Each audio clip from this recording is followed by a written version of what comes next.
We're standing right now on St. Louis Ave, which is right at the base of the stratosphere. This represents about 111 units of the 233 units that we've been working so hard on to actually get taken down. We're currently in escrow on 233 doors, $28 million project that we're going to inject $2.8 million into and completely turn it around. These properties will be used as low-income housing to help partner with the county. Right now they have over 3,000 people on a waiting list, are either vets, retired vets, coming out of homelessness. Many are in recovery, some are coming out of incarceration. We have 111 right here, but 149 total in this neighborhood alone. So between 5 blocks, we're really going to have a huge neighborhood presence, and we're going to use these units to help people who otherwise don't have housing options right now. Two things going on here. We pay investors very, very well on this project, but also our other world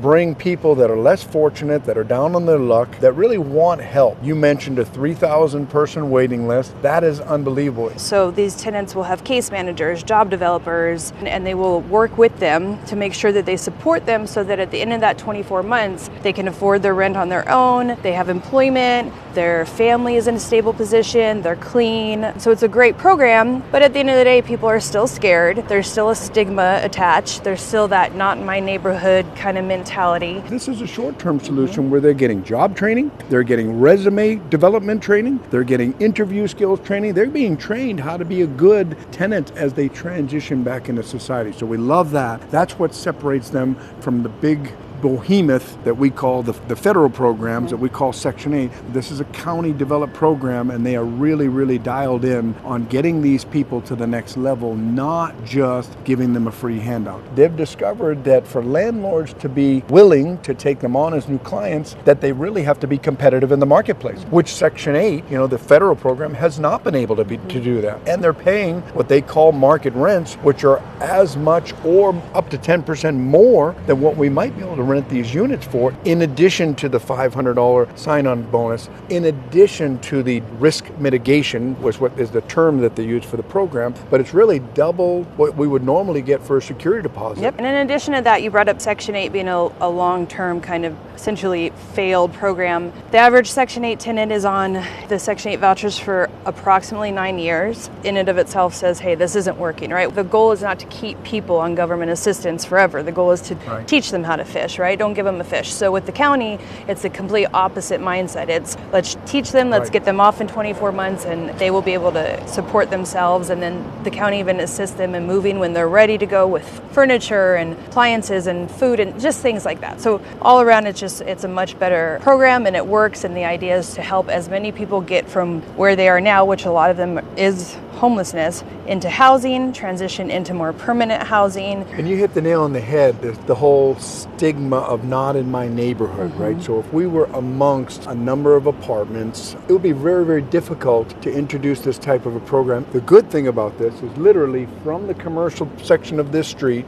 where the housing actually starts to the stop sign where the housing actually ends, this 111 takes up this whole section, right? So that gives us the freedom in this area, and the other locations are the same because we do have 233 units that are spread out over 12 different parcels or land, like lots of parcel numbers, lots of addresses, but it's spread out quite a bit actually. Each one of those is in an area where we can implement this program, not have any type of stigma. And I love the way that you address that this is not continually hand people a fish, this is hand them a fishing rod and teach them how to fish, which is really what separates this from 100% subsidized housing. So one of the main things that we're actually part of our business plan, and we've underwritten it very conservatively. I know you guys know, but I want to present this to the people that are watching this video, is what we call transitional living. So we're going to be taking 2 buildings over on Philadelphia and Chicago, a total of 38 units, and we're going to transition those not just to the county program of LEAPS and the programs that they implement. It's going to be people coming straight out of rehab, straight out of jail, that need a place to stay, that rent by the week. Rather than having one person or 1 lease per door, we'll have 2 leases per door. It is a tremendous business plan, but at the heart of it is the humanitarian side of it. Absolutely. Kind of like cancer, alcohol, and drug addiction,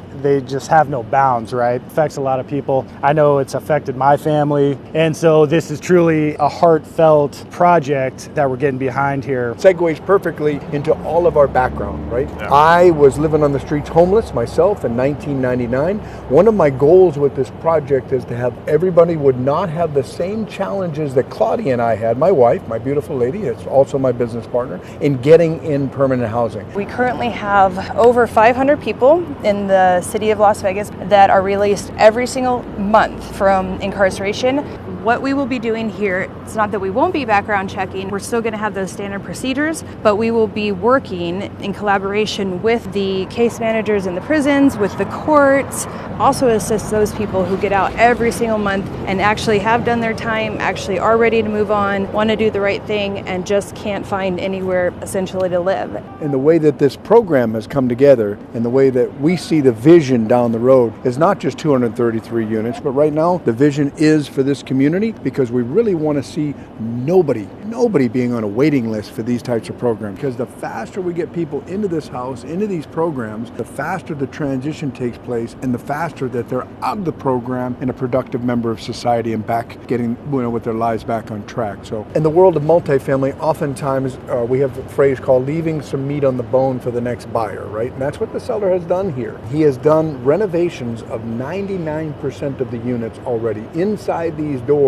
they're nice tile, nice countertops, nice cabinets, surrounds in the bathroom, new hot water heaters, new electrical. He's done a ton of stuff. We have to protect the community, the culture of the community we're creating. In addition to having 24-hour security, we are going to reestablish an on-site rental office so that we have a property management presence here. That's something that the current seller does not have. And we found a property management group who actually very much aligns with us and is very much on board to help us implement this program and work with these tenants, and also has the same goals as we do. So the name of our organization is Three Keys Communities, which really was not something we just thought of. We put a lot of time and effort into thinking about what we could possibly name this organization. So Three Keys Community, it's the keys to the kingdom, essentially. It represents freedom, prosperity, and love. And we're using those keys to unlock new beginnings, starting with 233 new beginnings for 233 new people. We're very excited about that. I'll tell you why I'm excited about this, because like we talked about earlier, this brings two of my worlds together. One of them is multifamily investing and doing the right thing for our investors and giving them a great return. The other one is making homes available for people who otherwise would not have the opportunity for housing, for job training, for training on how to become a good tenant and a good member of society. So very, very excited about both of those. Remember, I come off the streets homeless in 1999. I shared my background in and out of jail, and quite honestly, the Lord set me free from all of that, and I did not have these types of programs available to me. How could we possibly have 3,000 people on a waiting list? We need to fix this problem.